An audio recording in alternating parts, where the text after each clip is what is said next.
What is going on? Good morning, everybody. Good morning, good morning, good morning.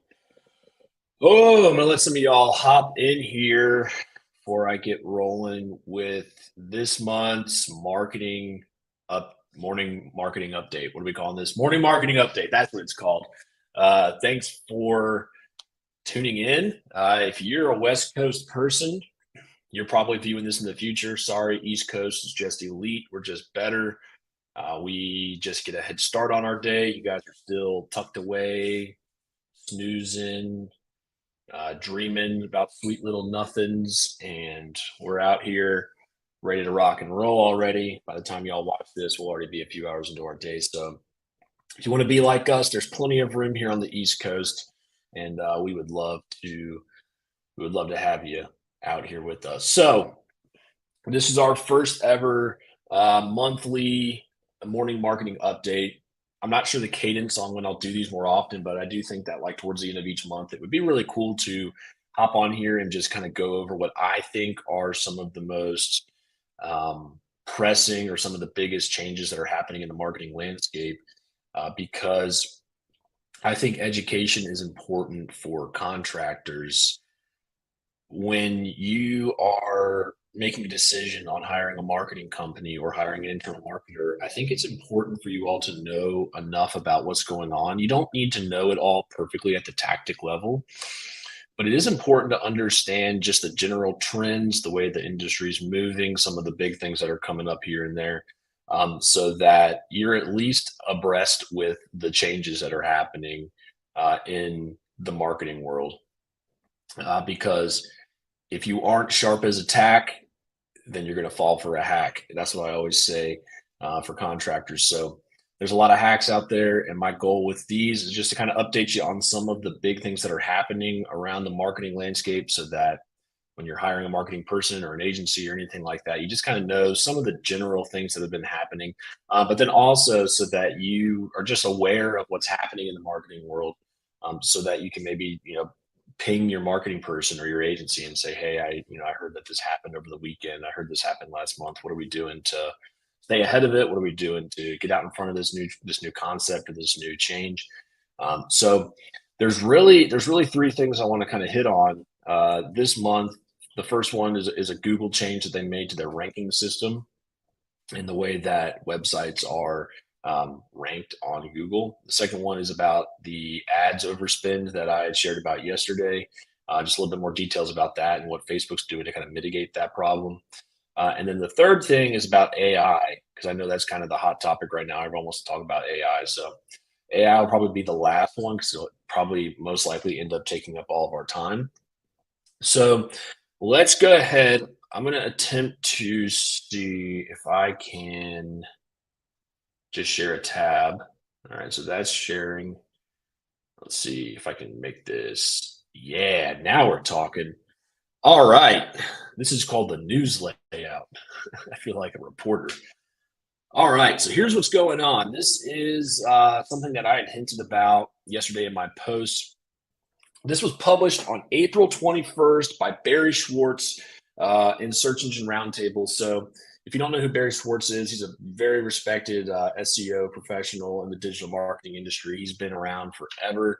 He knows his stuff, and he is like, when he tweets or publishes stuff, it's usually it's very important to just pay attention to it, because someone's got an in somewhere. And so when he tweets stuff like this, or shares stuff like this in an article, pretty good to just pay attention and see what he has to say. So this is his article on April 21st. I felt like this was the most important one to share today, and that is that Google is dropping their mobile-friendly page speed, secure sites, and page experience as retired ranking systems, which, for those who don't know what that is, a few years back, and it's actually just been something that's been unfolding over the past couple years is these things exactly. So having a mobile friendly website, having a site that loads quick in the eyes of Google, having a good page experience, and then also site security like your SSL certificate.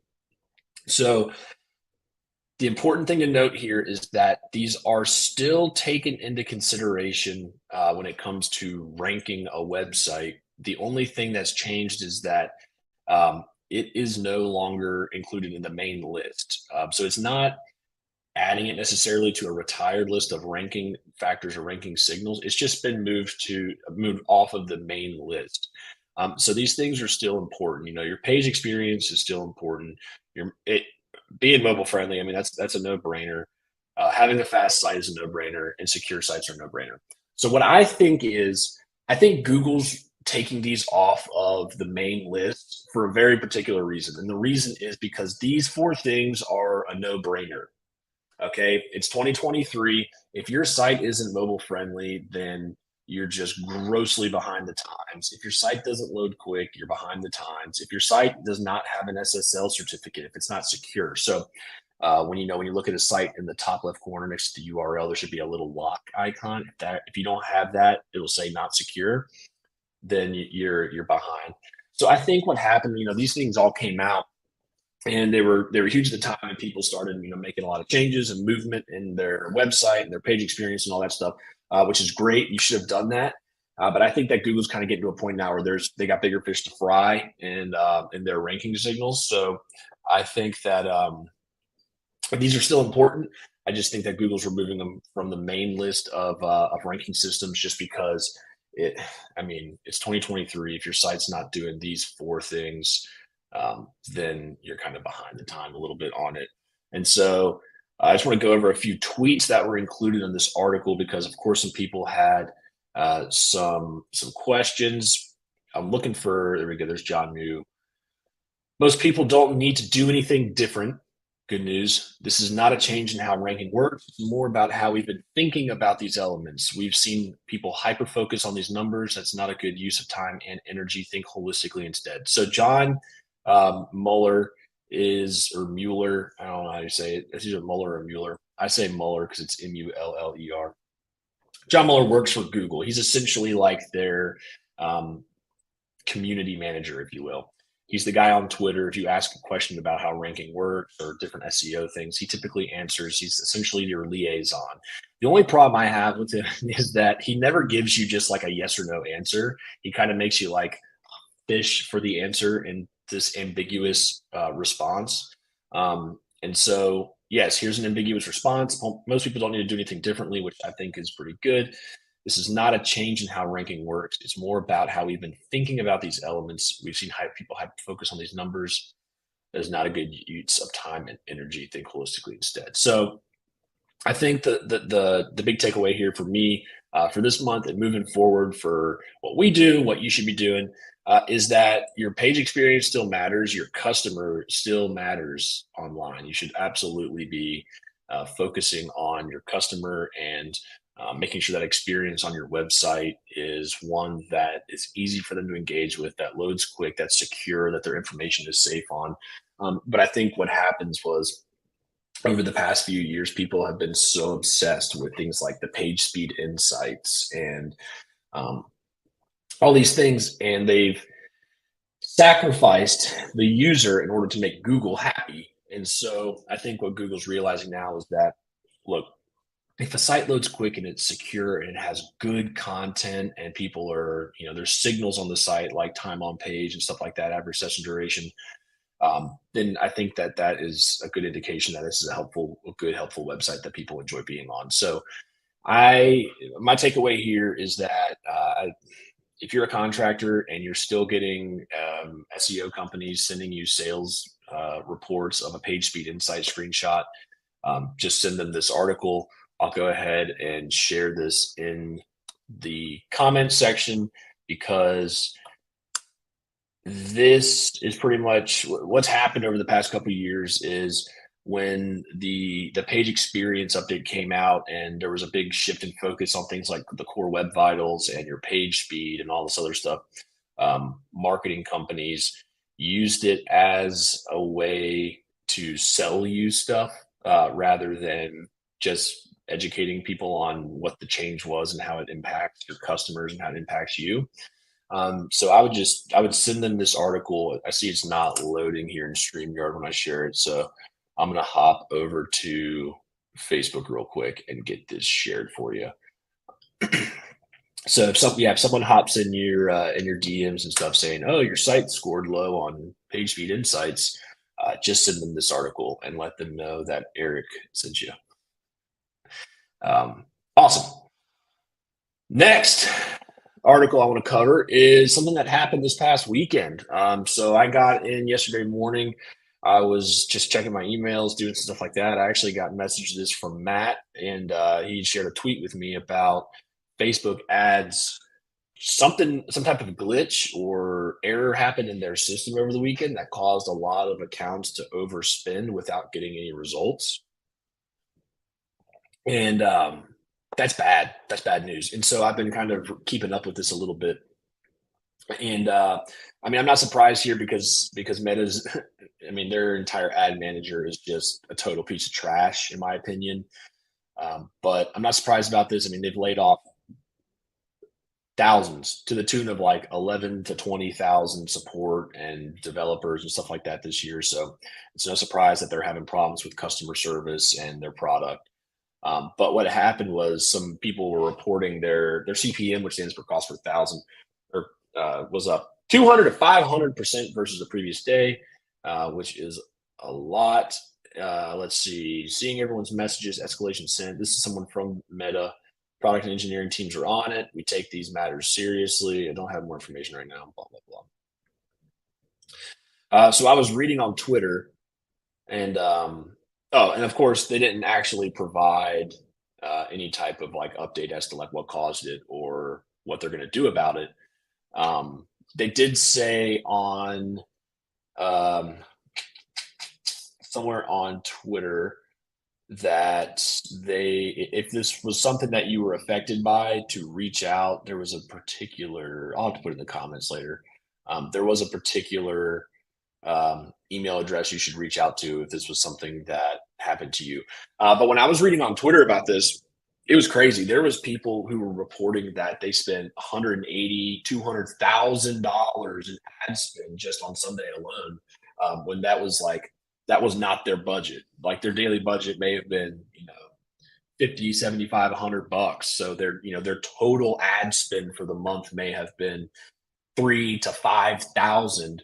And there's people reporting that they spent 180 to 200 grand in just one day. So there was something like really, really wrong with this. I don't know. It's funny. I would love to see how this all plays out and just kind of keep up with it because that's insane. And so, yeah, I haven't really seen anything else come up with this yet. But the big takeaway here for me is that if you run Facebook ads, you should probably take a gander at your ads manager and double check to make sure that you didn't accidentally blow 20% of your entire marketing budget for the year in one day, because that would be bad. And if it did happen, it's okay, because Facebook has a tendency, like this guy here mentioned, when things go wrong, Meta has a history of making things right. I'm not certain if I believe that, but he says so. But then also there's a link I'm going to drop here in the chat. And so if ads manager's ever acting up for you, ever not acting correctly, you can go to this link right here. It is metastatus.com/ads manager. And this will actually show you the status of ads manager. So if there's any known issues, it'll display here. Maybe if there's something going on with like the way their ads are delivering or reporting or anything like that, it'll show up here. So as of today, everything's been fixed, but it still would be smart for you to go take a look and see, if you overspent, if you blew your budget, because that is no fun. All right, let's talk about AI. Last thing I want to talk about. I probably shouldn't be sharing this but I'm going to anyways because this is this is something new that I saw. Again, this is something that was sent to me. A website that builds websites using AI for home services companies. Um, and I can tell like a lot of this is fake. Like this is quite clearly a bunch of stock images. Um, but I went ahead and I tested it out. So there's like some articles here. It's called Tradie. There's Tradie versus WordPress, Tradie versus Wix, Tradie versus GoDaddy. I see what they're doing here. Um, but they're also claiming to be a CRM, an AI CRM that's going to compete with Service Titan and Jobber and some of these other big CRMs, and it cracks me up. But it cracks me up now. There's always the possibility that this turns into something big, and this is probably just going to be the first of plenty that we see. So I went through this and I went to launch my site for free or whatever. I put in my phone number, I put in my fake business name and like my address, and it spit out this website. Here's the website that I got with AI. Looks like absolute trash. There's this HVAC. Oh, also, you don't get your own domain name. It's tradie.com/ET's Home Comfort. So you don't get your own domain name. You get a page on their website that can just serve as your website. So you have no control over once it's built, you have no control over the look and feel. You have no control over the content on it. Um, but you have an AI built website. And so I'm not certain where this is heading. But I certainly thought this was pretty interesting. So I just wanted to like do a quick like live test of some of this and just see um, already. All right. So I'm not sure if y'all can see, you probably can't. All right. I'm about to get super nerdy on you guys here. We're going to take a look at something. We're going to view the page source. You guys are probably about to like completely drop off this call. So let's just take a look at some of the things they're doing right and then look at some of the things that maybe it's done wrong. So first things first, I mean, they've added schema markup, which is good for a local business, that's good. That's actually that's pretty impressive. Um, Everything else about it so far is looking kind of weird. Here's where I think it's gone wrong. So as we saw over here, we have HVAC company in Virginia Beach, Virginia, and then my fake company name, ET's Home Comfort. So typically, when I would see something like this, HVAC company in Virginia Beach, Virginia, I would assume that this would be your H1, which would be probably your like most important keyword. But here they have it listed as an H2, which is fine. The only problem is when it comes to semantic HTML markup, your H2 should never go before your H1. No headings should go before your H1. Paragraph text can, links can, but as far as heading structure goes, your H1 should always be the first heading on a page. That helps Google, better understand the content on the page when they're indexing it and doing all that good stuff. So I think that's, again, this was made by AI. My guess is that someone programmed this in there and then just has AI kind of fill in the blanks with it all. This site has zero chance of ever ranking as it currently stands, just because it's 100% AI generated text. It's not even good content. It's just a bunch of buttons to book now. There's featured work, which includes pictures of stock images and this absolutely heinous graphic that I've ever seen. Heating, ventilation, air conditioning. So this is definitely not my featured work. ET's Home Comfort does much better quality work than this. Our technicians don't wear white hard hats when they're in the field. Uh, um, we also don't repair ductless mini splits. About us, hire ET's Home Comfort. Book online, easy payments, invoice and receipts. So look, there's some bread here though. Like there's definitely some meat and stuff going on with this. We look at our latest blog post. There's 3 in a row that say HVAC services in Virginia Beach, Virginia, with pretty much the same copy, just rewritten 3 different times. We'll see what this blog actually says. HVAC services in Virginia Beach, Virginia. As a homeowner in Virginia Beach, Virginia, it's important to be aware of the different types of HVAC services that are available to you. There are a different number of companies that offer HVAC services, and each one has its own unique set of offerings. Be a happy customer. Book us now. Book now. Book a job powered by. So, anyways, this website's called Tradie.com.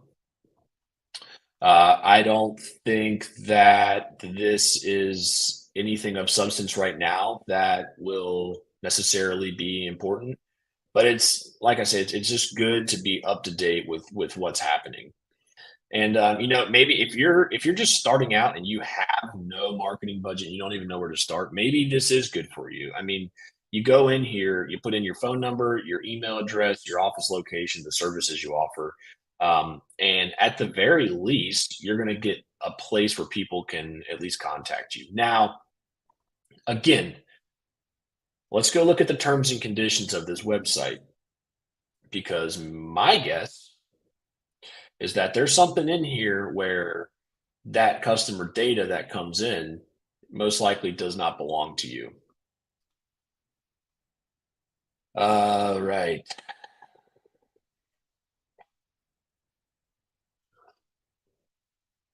This company may sell goods or services or allow third parties to sell goods or services on the website.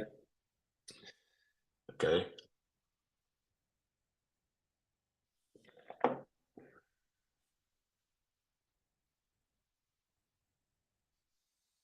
Here we go. Affiliate marketing and advertising. The company, though the website and services, through the website and services, may engage in affiliate marketing whereby the company receives a commission on or percentage of the sale of goods or services on or through the website. The company may also accept advertising and sponsorships from commercial businesses or receive other forms of advertising compensation. This disclosure is intended to comply with the U.S. Federal Trade Commission rules on marketing and advertising, as well as any other legal requirements which may apply. So, what that says to me is that you're going to get a free AI generated website it's going to be spit out immediately. I'll put my link down in the comments here, tradie.com/ET's Home Comfort. I literally put in business name, phone number, address, services I offer, and then it spit out this website. The only thing is when your customers go to this website and fill out the contact form for Book Now, Tradie's going to keep that customer data and they're probably going to be reselling it. So I sense somehow this turning into a lead aggregation type of tool as well. So these are the things that, this is a shiny object and it's very shiny. You can get a free AI website. You can get a free AI CRM. This is a shiny object that when things like this come up and about, you should be aware of its existence, but you should always read the fine print to see, there's always some skeleton in the closet. So no matter what it is, there's going to be a skeleton in the closet of the shiny object because there's nothing free in life. And if it seems too good to be true, it probably is. So my takeaways from this is that one, it's cool. I don't feel threatened by this. Marketers should not feel threatened by this. Web developers should not feel threatened by this because quality will never be replaced by speed and convenience like this. Contractors, you all know that firsthand as well. You can get someone with a beat up van to show up and come fix your air conditioner or install a new one, but in 3 months you're going to be getting called because it doesn't work. There's always something hidden on these type of tools. And the hidden thing here is one, you have no control or access over your data or your customers' data. And two, Tradie's going to be owning all of that customer data, most likely going to resell it to some third-party lead aggregator, or they're going to become a lead aggregator of their own. So yeah, everything about that website and company seems like red flags to me. Just because I went to their Instagram account. They follow 0 people and they have 43,000 followers, and every single reel had 13,000 views. So something seemed a little hairy about it, but it's definitely worth keeping up with. Who knows? It might be the next big thing. We might be talking next month, and AI websites are all the rave and all the jazz. So we'll see about it then. That's all I've got for you all right now. I hope you have a terrific Tuesday. Today's Tuesday. And yeah, hope you have a great rest of your week. Warm weather's coming. Hope you all are ready for it. And yeah,